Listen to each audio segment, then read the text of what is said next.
¿Todo Bien, bien? Bueno, encantada en conocerte. Muchas gracias bien. por la invitación. Me encanta la idea. Buenísimo. Ahí veo que ¿Me se van escuchás? conectando varias. Si querés, Bueno, esperamos bueno. unos minutitos y arrancamos así, la gente se va conectando y Buenísimo. Sí, sí, sí. Perfecto, perfecto. Buenísimo, dale. Vos avísame nomás.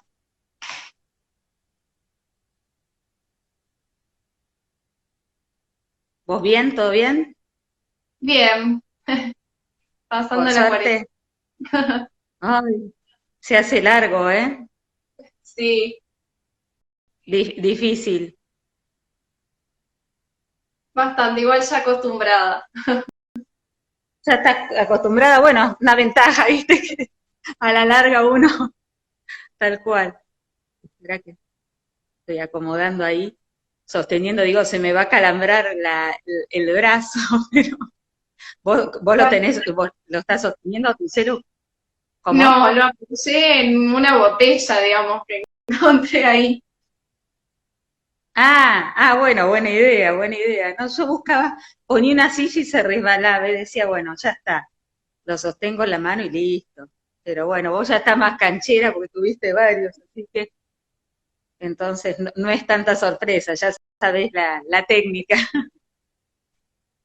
Recién mi hijo se reía porque me ayudaba a conectarme, ¿viste? Decían, ay, mamá. Diciendo, Pasa pero que es bueno. todo nuevo lo de la tecnología.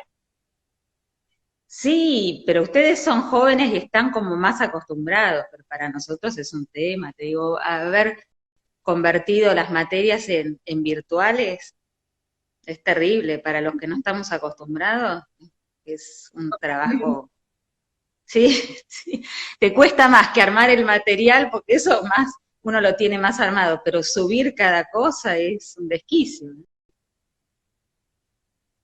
Así que, Bueno, y veo que se fueron conectando varias, si querés, hago una mini presentación. eh, dale, dale, cuando eso como como vos quieras, están, cuando quieras. Dale, dale. confío total plenamente en vos, vos decidí cuándo. Perfecto. Bueno, hola, ¿cómo están a todas y todos los que se fueron conectando? Desde el Centro de Estudiantes tuvimos la iniciativa de organizar estas jornadas en el marco del Día de la Fonoaudiología, que iniciaron el día martes y bueno, finalizan el día de hoy. La idea es poder celebrar nuestro día y también seguir visibilizando nuestra profesión, como así también adquirir herramientas y abordar algunas temáticas que consideramos importantes para nuestra futura práctica profesional. En eso queríamos agradecerte sobre todo, Sole, por la predisposición. Bueno, la presento, ella es Soledad Sacheri, es doctora en fonoaudiología y también es autora de dos libros, uno titulado La voz del actor y el otro que vamos a estar charlando en el día de hoy, que se titula La ciencia del arte del canto. Bueno, la idea de esta jornada es poder hacerla a través de preguntas. Bueno, nosotros ahí desde el Centro de Estudiantes nos armamos una guía como para ir introduciéndonos en la temática, pero a medida que puedan llegar a surgir dudas o alguna consulta o pregunta que quieran hacerle a Soledad, la pueden poner en comentarios y yo se la voy a estar transmitiendo. Bueno, muchas gracias, Sole, por la predisposición y te cedo la palabra si te gustaría decir algo antes de iniciar. Buen día, Caro, buen día a todos. Muchísimas gracias, Caro, por la invitación. Primero que todo, quiero agradecerles a todos la asistencia. Bueno, estoy acá lista para las preguntas y muy contenta de poder compartir este espacio. Pensado como para ir introduciendo la temática, la primera pregunta que sería, ¿cuál es la diferencia entre voz cantada y voz hablada? Y si podrías explicarnos cuál era el rol de la fonoaudiología en voz cantada. Perfecto. Bueno, en realidad el instrumento, digamos, para la voz hablada y la voz cantada es compartido, es decir, se comparte una anatomía, se comparte también una historia personal, las emociones, el estado de salud. con lo cual es muy importante, ¿no? Muchas veces el cantante cuida muchísimo su voz cantada, puede tener una excelente técnica, una voz que le rinda muchísimo, no obstante, muchas veces los problemas se ven a nivel de la voz hablada. Generalmente cuando son jóvenes a lo mejor esto tanto digamos, no interfiere, pero con el tiempo a largo plazo siempre es un problema, ¿no? Y a veces vienen a consultar pensando que están haciendo algo mal, digamos que su técnica vocal no es buena, que no rinde, y en realidad no pasa por un problema técnico vocal en cuanto al canto, sino porque lo mismo que deberían hacer al cantar lo deberían hacer al hablar y esto no hay conciencia, es decir, no hay conciencia de que deberían utilizar el mismo apoyo costo diafragmático, no hay conciencia en que en los mínimos, digamos, cuidados de la voz, profilácticos, sobre todo, es decir, sobre todo cuando no han, a veces ni siquiera han tomado clases de canto, ¿no?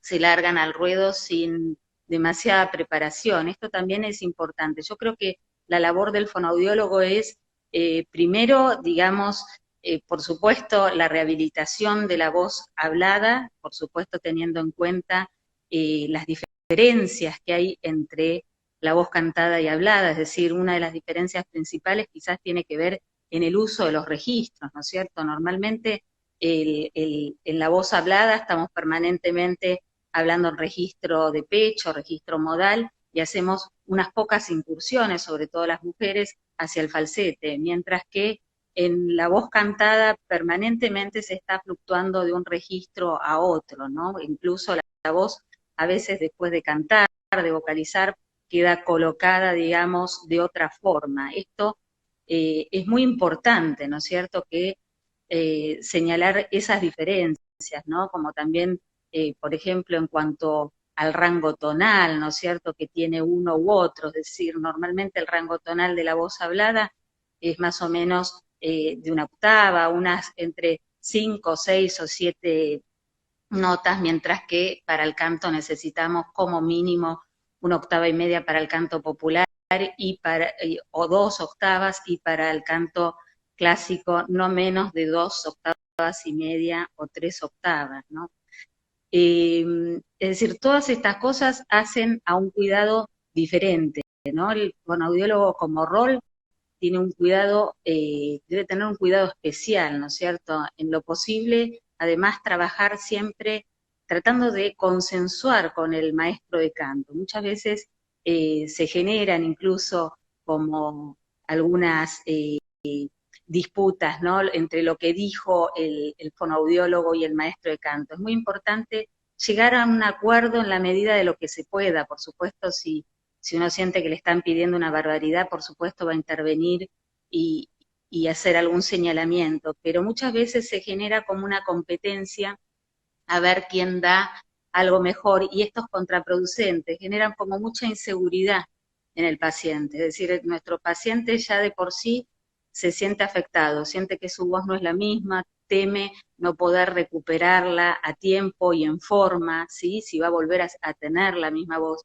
con lo cual a eso agregarle este tipo, digamos, de conflictos que pueden haber, conflictos a veces de ego, ¿no? Porque a veces ni siquiera están basados en que sean, por ahí están diciendo lo mismo, pero de otra forma, ¿no? Entonces yo creo que uno de los roles es consensuar. Otro es ayudarlo a planificación vocal, incluso tener contacto a lo mejor con el maestro de canto para ver, bueno, bajo qué criterio fue clasificado vocalmente. Es decir, hay criterios que nosotros sabemos que son mucho más importantes que otros, como puede ser de golpe la tesitura, la comodidad, es decir, que el cantante se sienta cómodo, ¿no es cierto? No sé si con eso más o menos respondo eh, a las preguntas. Sí, buenísimo. Ahí estuve leyendo los comentarios y dicen que les gustan mucho tus libros. Hay varios que los fueron leyendo ya. Ay, muchas gracias, Lina. Bueno, muchísimas gracias. Bueno, después preguntan, ¿cómo se pueden lograr los semitonos y grados en el canto. Los semitonos, ¿qué sería lograr los semitonos? En realidad, cantar de a semitonos, es decir, no cantar escalas cromáticas, sino diatónicas. No termino de entender bien la pregunta. ¿Qué sería lograr los semitonos? ¿Nos podrá aclarar un poquito más al respecto de la pregunta? Dale, ahí cuando Sofi vuelva a comentar, te, te paso a ver qué. Muy bien. ¿Y Bueno, hay sí, no, si había alguna otra pregunta por ahí que hubiese eh, surgido o de las de ustedes. no, de las temáticas, sigo con las que habíamos Sí, sí, pensado. Bueno, dice, ¿qué aspectos se deben tener en cuenta en el calentamiento vocal?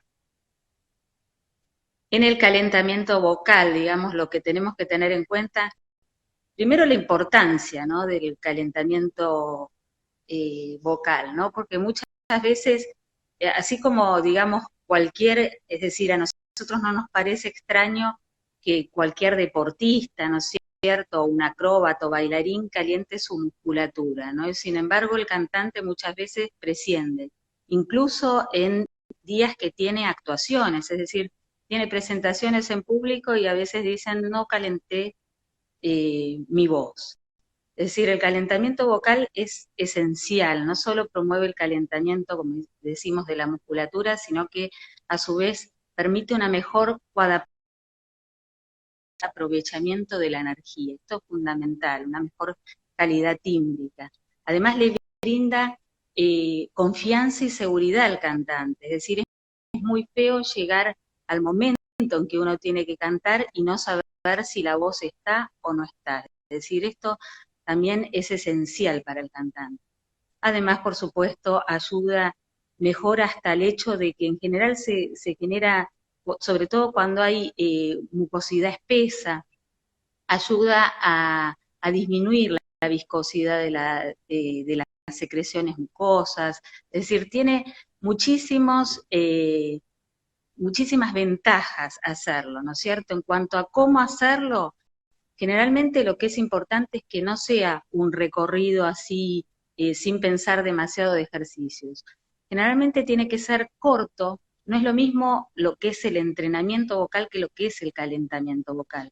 ¿A qué me refiero con corto? A lo mejor con 15, 20 minutos, 30 lo sumo, alcanza, es decir, no es algo que hay que hacerlo, digamos, el calentamiento no debe ser un incendio vocal, ¿no? Muchas veces, ¿qué hacen? Antes de la función calientan 40 minutos, después todavía deciden pasar varias obras y terminan con la laringe más fatigada. Un calentamiento es al revés, no es tampoco el momento de trabajar aspectos problemáticos de la voz, ¿no es cierto? Es decir, a veces uno dice, bueno, no me salió el agudo. En el entrenamiento uno puede insistir 2 o 3 veces hasta ver si le sale, ¿no es cierto? Mientras que durante el calentamiento, si no me salió, sigo adelante, es decir, hago lo que puedo. Es decir, generalmente nos vamos a acotar en cuanto a la extensión y en cuanto a lo que es la intensidad vocal, es decir, hacerlo una intensidad entre media, media y suave. Lo que es importante es hacerlo también apartado, es decir, en un lugar.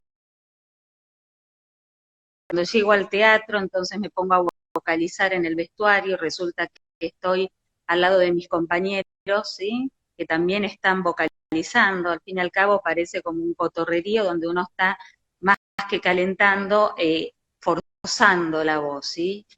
Cantar sobre todo un esfuerzo, sobre todo un ambiente ruidoso, no es lo mejor, aparte del nerviosismo que genera hacerlo a último momento. Muchas veces los cantantes se preocupan, ay, pero ¿hasta tiempo antes, cuánto tiempo puedo llegar a esperar desde que hice el calentamiento vocal hasta que voy a cantar? Bastante tiempo. En realidad el tema es no irse a dormir en el medio de la siesta. Es decir, si uno dice, bueno, vocalicé y me voy a dormir la siesta, bueno, ya bajo el tono muscular, tengo que volver a vocalizar. Ahora, Si yo vocalicé hace 3 horas y voy a cantar, no tengo problema. No es que hay que estar cantando hasta último momento, ¿sí? Hay que calentar mínimamente, ¿sí? Pero es muy importante. ¿Qué ejercicios hacer? Eh, en general los ejercicios que se proponen son muchos los del tracto semifluido, también todos los que tienen que ver, digamos, con estos de, ¿no? ¿No? Todos esos calientan todo lo que es estacato, ¿no? Cuando uno hace todo este tipo de ejercicios lo que hacen es generar coordinación, agilidad, llevar a punto de Morán, todos los objetivos que uno tendría, digamos, como para, por supuesto, también ejercicios que lleven a sostener y a prolongar, pero no buscar ni excesivamente, ejercicios excesivamente largos, donde a lo mejor lo está forzando a que, aunque se haya quedado sin aire por continuar, se lastime, es decir, no es para las grandes proezas, el calentamiento vocal no es calentamiento vocal. ¿Alguna Eh, pregunta? Sí. Marcos pregunta, Sole, ¿cómo podemos evitar que las bandas ventriculares se cierren al cantar? Hola, Marquitos. Sos- por fin nos conocemos. Que se cierren al cantar, ¿cómo evitar eso? En realidad, generalmente hay, digamos, estrategias que te llevan a eso. Generalmente una técnica aperta te lleva a un cierre de las bandas ventriculares, el uso del belting. Pero si no, normalmente lo que tendrías que hacer es buscar siempre una técnica coperta. La técnica coperta que implica la elevación del velo del paladar, el descenso de la laringe, ¿no? El ensanchamiento laringio y faringio. Generalmente ayuda mucho el tema de utilizar sonidos posteriores, como la O, la U, que ayudan a elevar el velo del paladar y al descenso laringio, ¿sí? Eh, un ejercicio que ayuda mucho también es este que acabo de mostrar de con la B, ir vocalizando porque genera mucho espacio interno. Es decir, acá lo importante es no generar tanta apertura mandibular y de la boca, sino generar espacio interno. Siempre compiten uno con el otro, eso es importante. Si uno abre mucho la boca, como cuando hacemos un belting, ¿no? Muy abierta la boca, generalmente se cierra el ahuecamiento es menor, es decir, el espacio, digamos, interno a nivel del velo del paladar, base de la lengua, se cierra. Entonces es muy importante para evitar eso. Y por supuesto, el apoyo respiratorio. Acompañar de un buen apoyo respiratorio, de tomar suficiente aire y a su vez de ayudar, digamos, otra cosa que podés hacer es utilizar siempre el pujo abdominal que se utiliza en el estacato cuando vas al agudo, ayudarte con un pequeño pujo como para disminuir la fuerza a nivel de la laringe.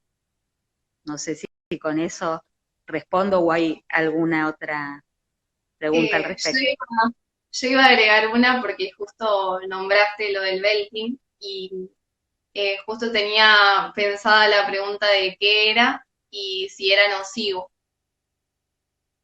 El belting. El Sí, belting, digamos, consiste en eso, en mantener, digamos, en mantener lo que sería el registro de pecho más allá, ¿no? Se lo considera un registro o un modo de producción vocal que consiste, digamos, en mantener el registro de pecho más allá de donde deberíamos cambiar al registro liviano, es decir, a falseto o a cabeza. Es decir, esto en sí requiere mucho esfuerzo. Es más, se ha comprobado que no solo se produce, ¿sí? Y de la espalda, es decir, el esfuerzo es importante por mantener esa postura en, digamos, en pecho. Es decir, mantener lo que se conoce como el músculo tiroaritenoideo activo, ¿no es cierto? Donde normalmente debería empezar a haber un predominio del músculo cricotiroideo. ¿Todo esto qué hace? produce, por supuesto, con la técnica aperta, ¿sí? Es decir, la boca excesivamente abierta, las comisuras elevadas de los labios, el velo del paladar está descendido y se produce con una laringe en postura alta, es decir, esta postura alta lo que hace, digamos, que se produzca una gran constricción de la faringe y la laringe. Generalmente el cantante por eso lleva la cabeza hacia atrás, para ayudar a producir esa constricción, ¿sí? Elevar la cabeza y llevarla hacia atrás. Esto en realidad, si bien es un sonido que es muy lindo, muy poderoso, muy fuerte, sobre todo cuando está bien hecho, no es algo para todos. Es decir, ¿qué quiere decir? Hay cantantes que lo pueden realizar, que naturalmente les sale, pero no recomiendo que la persona que no lo tiene naturalmente lo intente, ¿sí? Generalmente cuando es algo natural es para usarlo en forma muy esporádica, es decir, mezclando con qué, mezclando con falseto artístico, digamos, reforzado, ¿no es cierto? O con cabeza, es decir, siempre tratando de mezclarlo con twang, pero no usarlo como única cosa. Entonces, en cuanto a si es nocivo o no, esto lo han investigado mucho científicos médicos, otorrinolaringólogos como Lawrence y Osborne.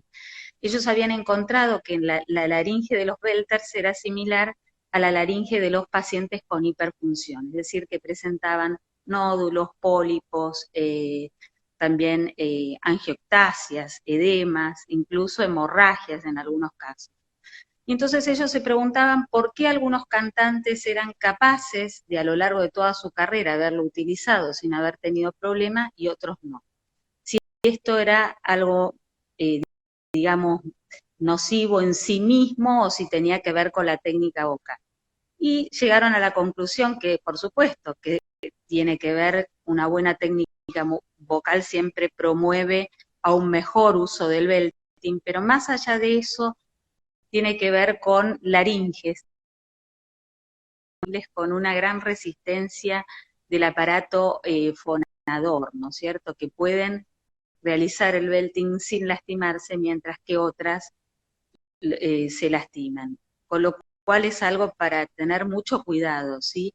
Y a no sentirse mal si uno no lo puede hacer. Hay otras estrategias, como es el twang, que en realidad le da fuerza a la voz y sin ser nociva, al revés, al contrario, digamos, promueve un buen uso resonancial sin producir esfuerzo.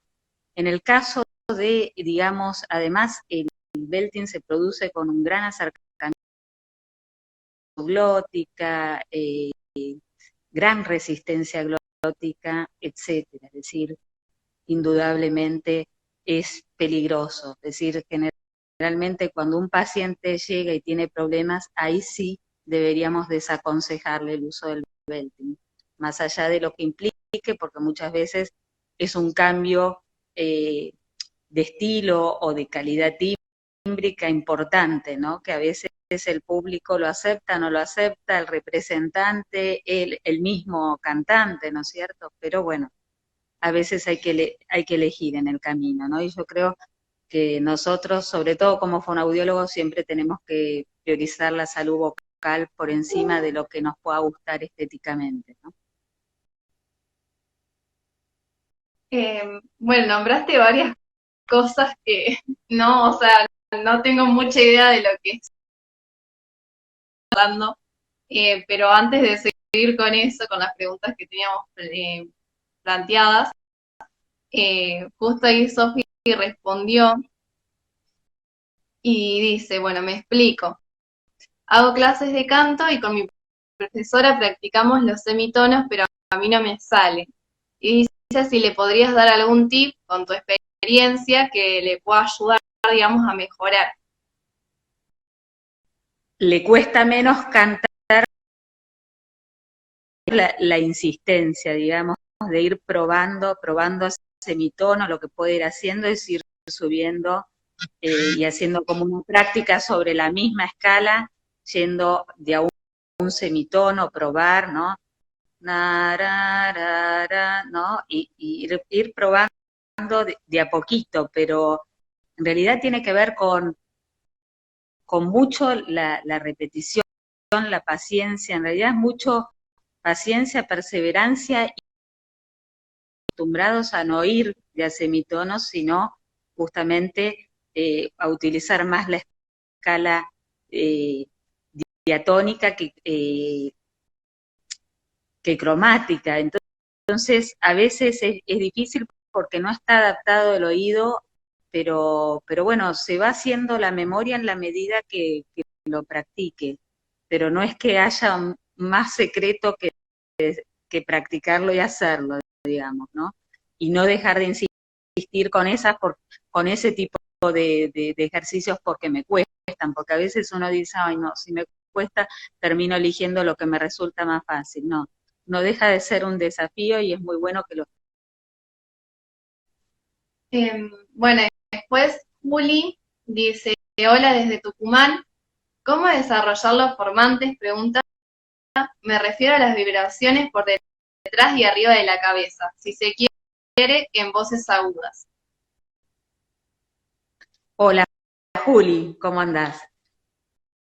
Mira, vamos a hablar un poquito, en realidad no en la cabeza, vamos a hacer como una diferencia entre lo que es la resonancia y lo que es el esquema corporal vocal primero. La resonancia se produce a nivel del tracto vocal, es decir, laringe, faringe, cavidad oral, algunos suman cavidad nasal, otros autores como Zumberg no. Eso es lo que amplifica tu voz, la resonancia. Por otro lado, tenemos una serie de sensaciones propioceptivas, vibratorias, sensaciones palestésicas, que se producen a lo largo de diferentes regiones en la cabeza, ¿no? En la máscara, en punto de Morán, ¿sí? Siempre nosotros lo que vamos a punto de Morán son la palatal anterior, ¿no? Acá, que siempre lo que vamos a estar buscando son esas sensaciones propioceptivas. Al principio puede que generalmente las primeras en aparecer son las sensaciones a nivel del paladar anterior, ¿no? Cuando uno prueba la cabeza, es necesario cantar a gran intensidad, ¿sí? Y además de cantar a gran intensidad, cantar sonidos muy agudos. Entonces es probable que ella esté buscando, no sé en qué tonos, que todavía no esté haciendo quizás tonos tan agudos. Normalmente esto se desarrolla con la técnica, lo que más va a ayudar es la técnica coperta, esto donde más se manifiesta es en el canto lírico, ¿no? Si uno hace esto, voy a dejar un cachito, Summertime, ahí sí. Ahora si yo estuviera cantando otra cosa, ¿no es cierto?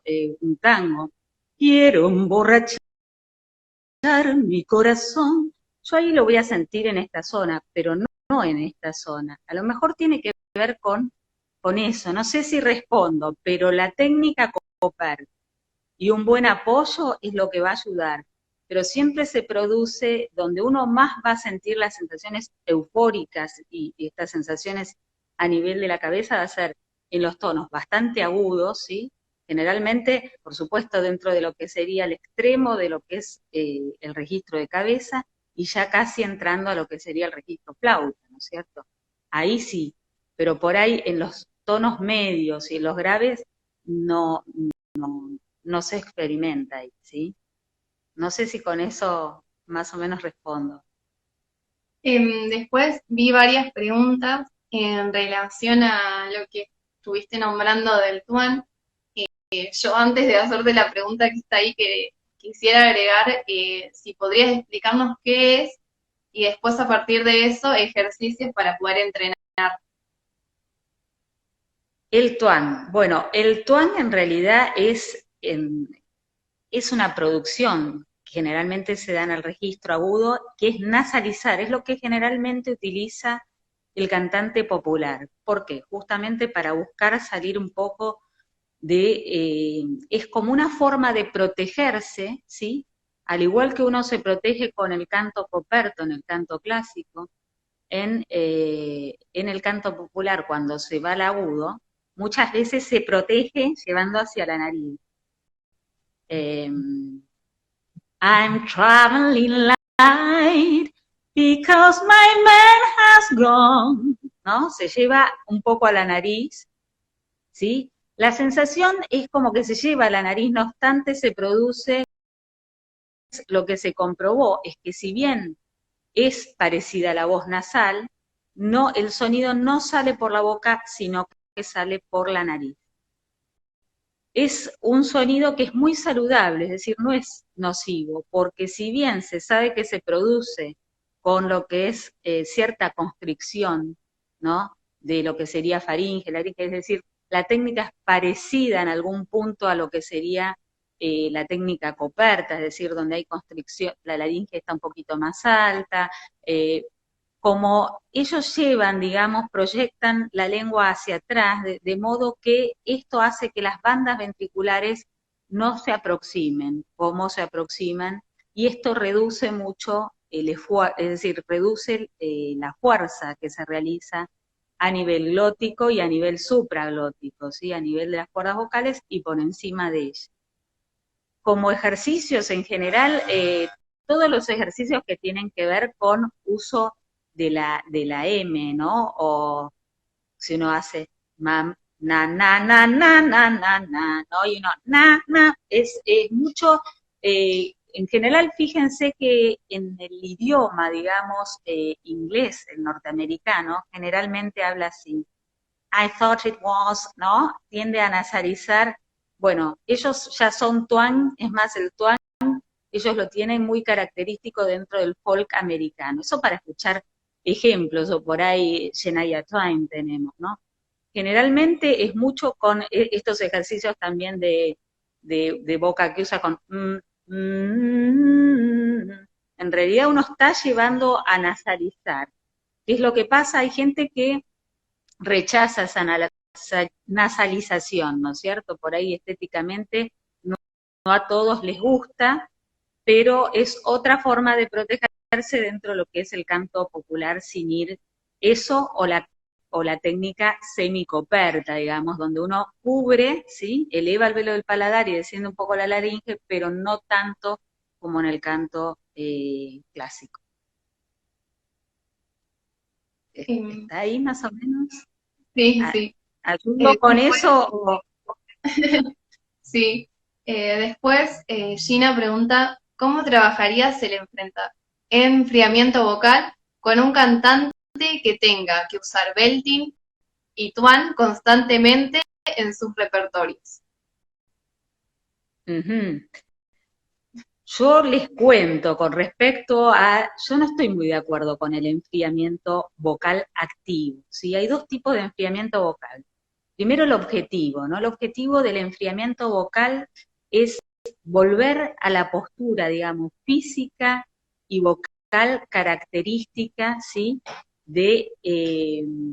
Característica del habla, ¿no es cierto? Cuando uno cantó, es decir, en registro liviano, ya sea falsete o cabeza, a veces la voz queda como colocada ahí, ¿no es cierto? Alta, y uno cuando habla siente como que queda soplada por un ratito, ¿no? Al poco tiempo se coloca y vuelve a estar bien en registro modal o de pecho. Entonces la función es esa, es decir, por un lado, esa es la función de volver, ¿no? A esta postura. ¿Qué es lo que pasa? Hay como, digamos, se ha puesto de moda, ¿no? Lo que es el enfriamiento vocal eh, activo. Yo soy más partidaria del pasivo. ¿Qué quiere decir? Una vez que uno terminó de cantar, hacer un descanso de unos 5 o 10 minutos, y después, si uno va a tener algún agasajo, digamos, post presentación en público, quizá salir y tratar de hacer economía vocal, es decir, hablar lo menos posible, tratar de no competir con el ruido ambiental. Eso para mí es el ideal. Ahora, ¿qué pasa?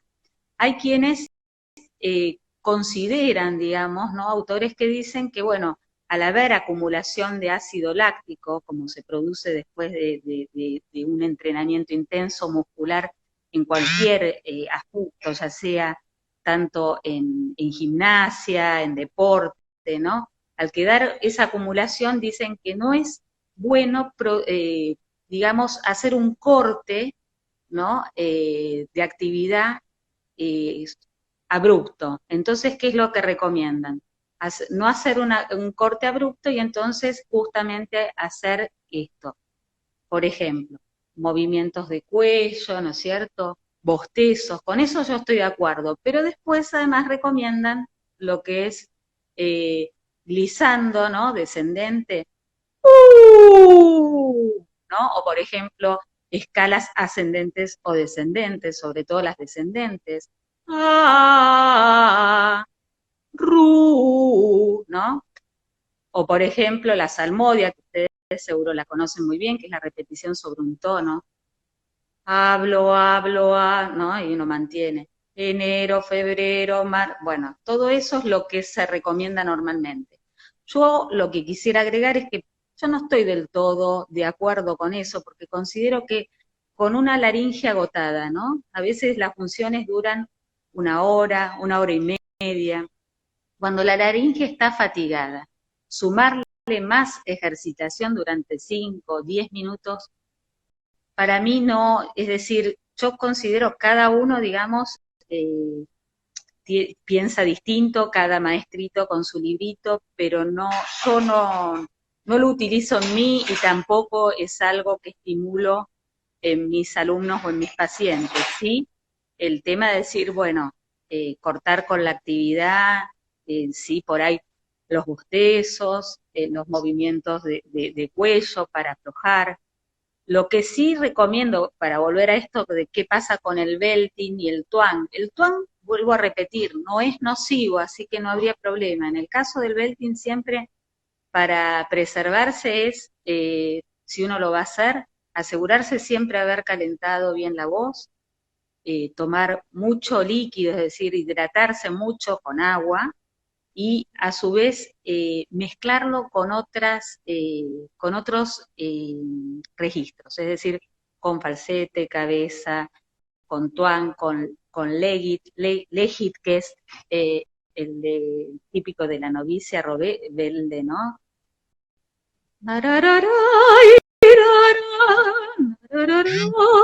¿No? Cuando uno escucha Julie Andrews es una cantante que pueden buscar o la música de Disney también tiene mucho de eso.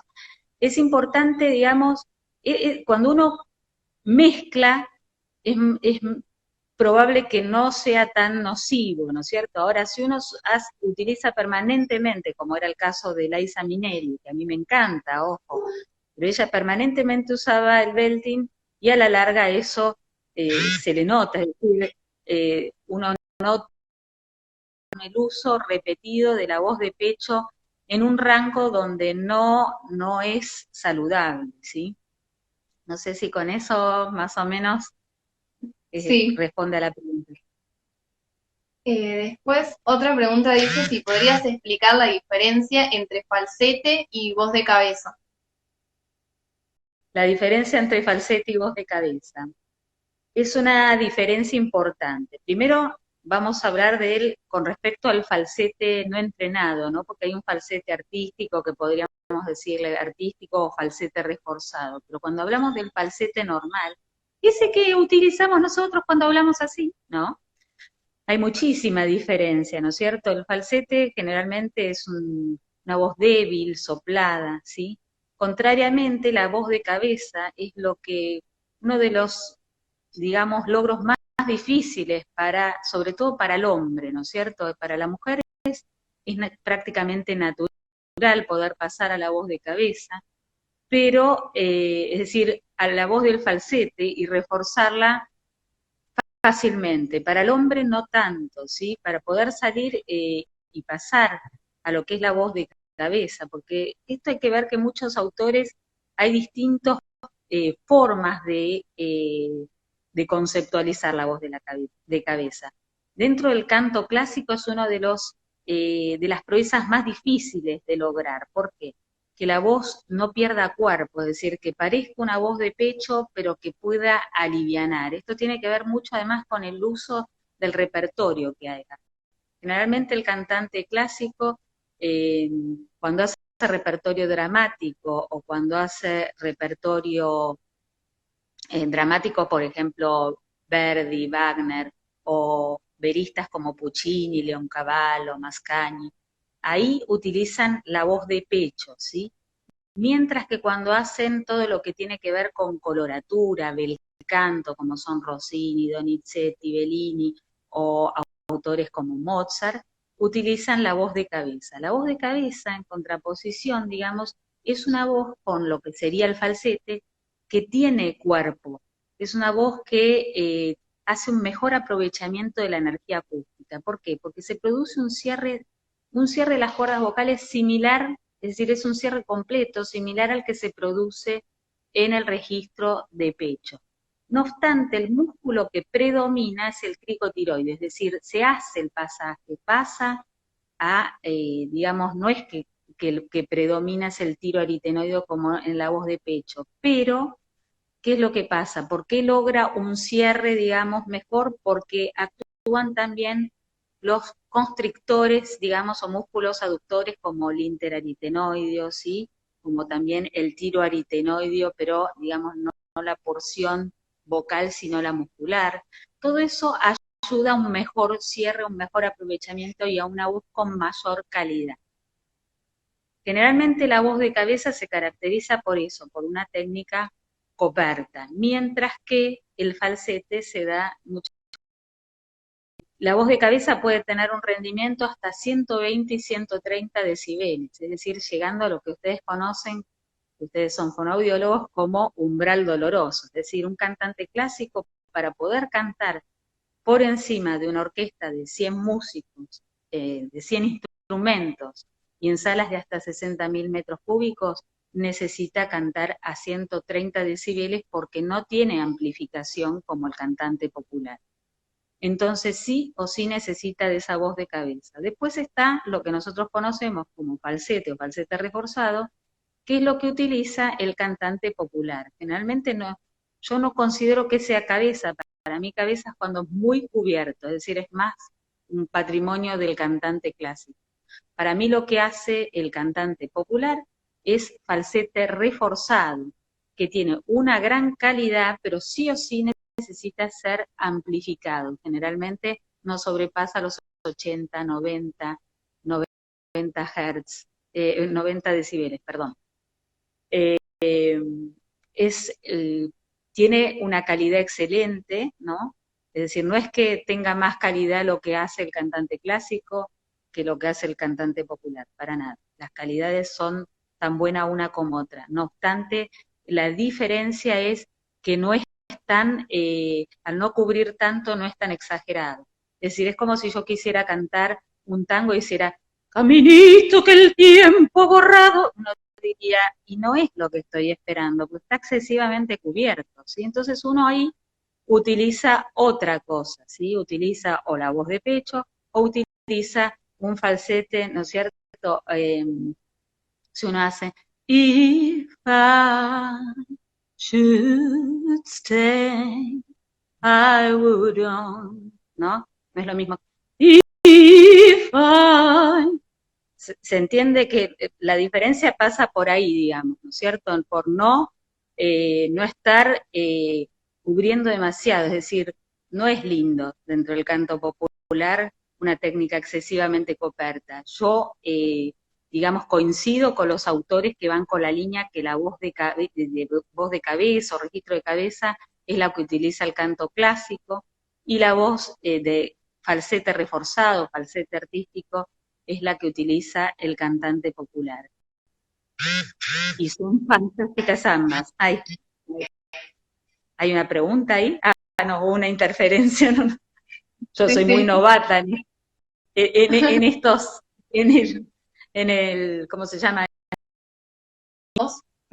Porque duran una hora y ya llevamos. Pero hay un par de preguntas, si querés, te las voy diciendo y vamos a tratar de responder todas en 15 minutos. Bueno, buenísimo, las hacemos más cortas, perfecto, dale.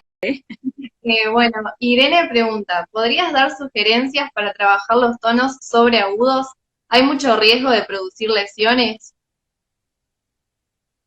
El sobreagudo, como normalmente uno al revés, al contrario, digamos, no te preocupes, a menos que, bueno, uno sienta que lo está haciendo con esfuerzo, pero en realidad en el registro sobreagudo, que es el registro que se produce con registro flauta, donde las cuerdas vocales no llegan a contactar, se mantienen permanentemente, la glotis se mantiene abierta, al no contactar, digamos, están vibrando, pero en forma separada, con lo cual no es una zona que uno debería lesionarse, a menos que esté forzando porque está haciendo algo e insiste. Es decir, yo lo que creo que lo más importante en tal caso es no insistir. Muchas veces se insiste con, ay, quiero hacer hoy, hoy, no, hay que tener paciencia. La madurez vocal lleva un tiempo. Entonces, si hoy no me salió el re sobreagudo, bueno, me saldrá mañana y a lo mejor no me salga nunca porque resulta que mi extensión es hasta el do, digamos, ¿no? Eso también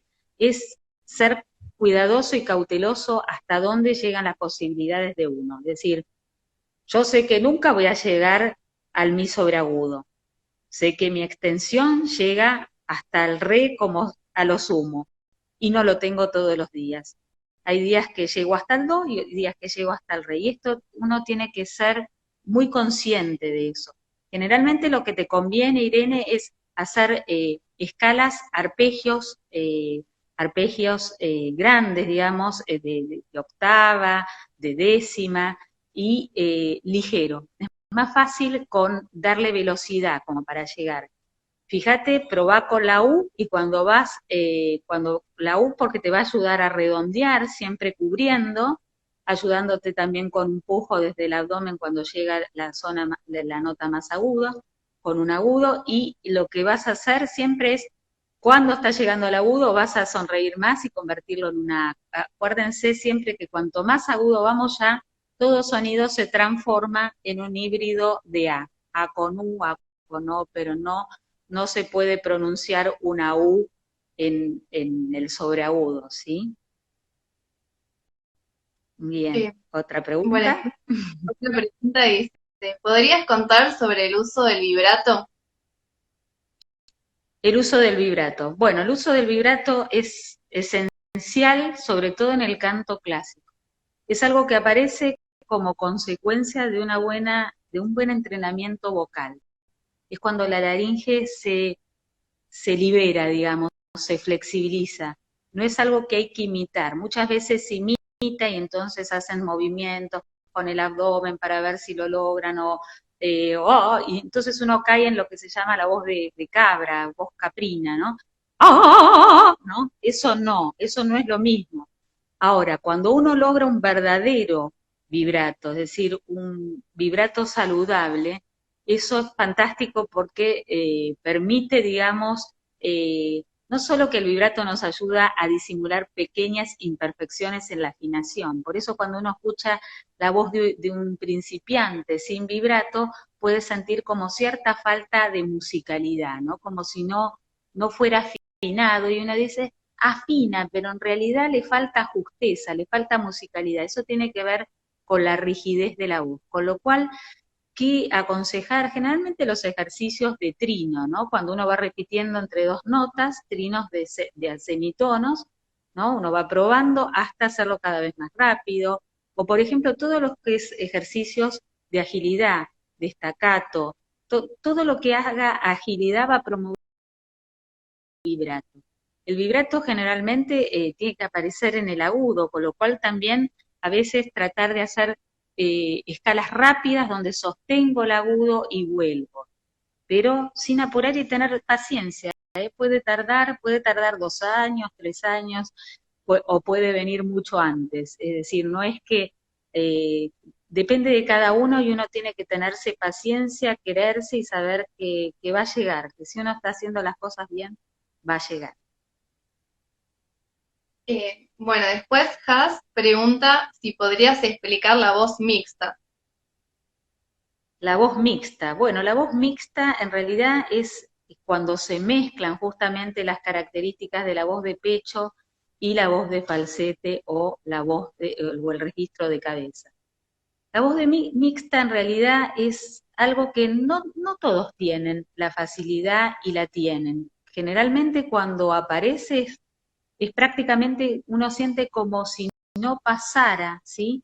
Como si no hiciera el pasaje al registro liviano y siente como la calidad prácticamente igual, pero un poco más liviana, pero no tan liviana como sería en el falsete artístico o, digamos, en el falsete reforzado o en la voz de cabeza. ¿Cómo lograrlo? Es un poco naturaleza. Lamento decir que no todos logran la verdadera voz mixta, a tal punto que Osborne, un gran autor, digamos, y médico y además fonoaudiólogo, dice, es muy linda en teoría, pero muy poca gente la tiene, ¿no? La verdadera voz mixta, ¿no? Después está el mezclar podemos mezclar todo, ¿no es cierto? Y tratar de disimular y que no se note. Pero esa voz mixta donde uno siente que es un belting, pero un belting saludable, bueno, no es un belting.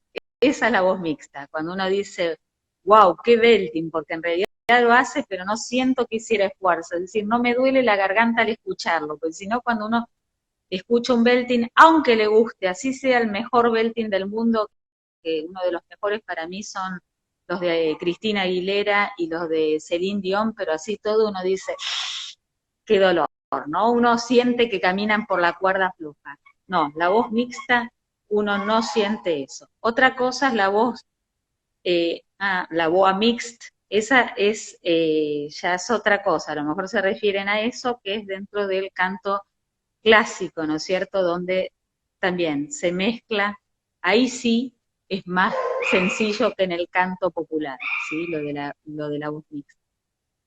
¿Y cómo sería eso de la voz mix? ¿Cómo sería, digamos, qué cosa? ¿Hacer la voz mixta?